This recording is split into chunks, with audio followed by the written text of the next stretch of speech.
Hi, and welcome to another LRCC Soundbite. I'm going to start by saying that I think every single person in this world is valuable. We all have worth. There are times when I think all of us might wonder what that worth is, and maybe we don't see people around us valuing us. But that doesn't change my belief that everyone is valuable. Self-esteem is a good thing.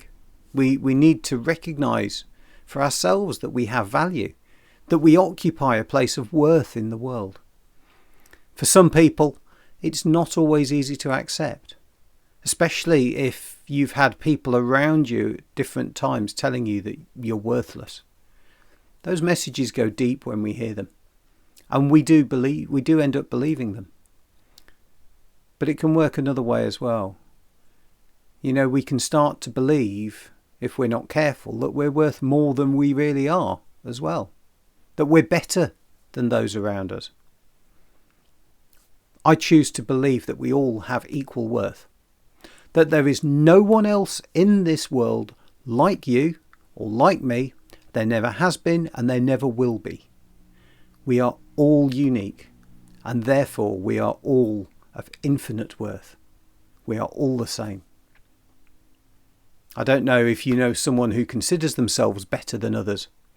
Maybe someone who will go into a room and immediately look for the best seat for themselves just because they think they're the most important. Jesus would warn against these sorts of people. He would say that they make a big show of themselves to show how important they think they are. And whilst they do that, they're also doing dishonest things. They're cheating people out of things that rightly belong to others. One time, after Jesus had just been talking about this, he saw a widowed lady come quietly into the temple and go up to the place where people left their money as an offering. And she quietly dropped 2 of the smallest coins in.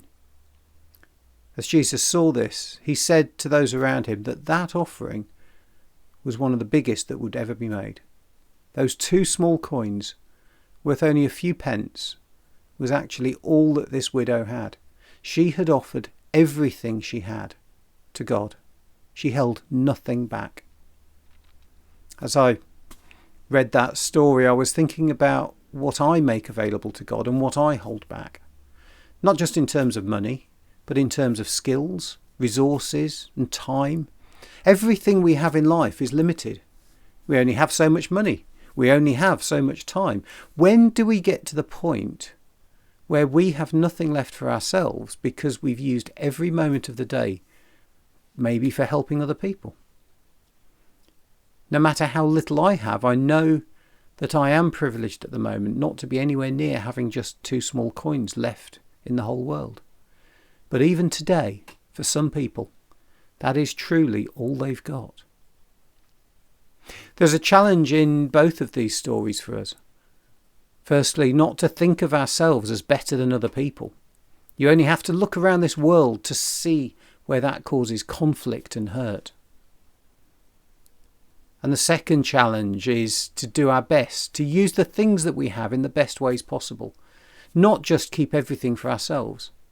There is a balance. I talked about time. We need time to rest and recuperate. If I spend every waking hour of every day doing things for other people, then I actually burn out.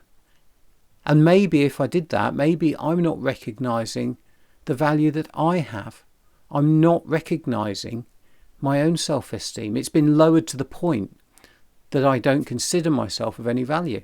And that's also not right. Maybe this week you could make a point of showing someone how much they are valued. It might be nothing more than a kind word as you hold a door open for them. But what can you do that gives something back and values those around you? God bless you. I hope you have a great week, and I'll see you next time.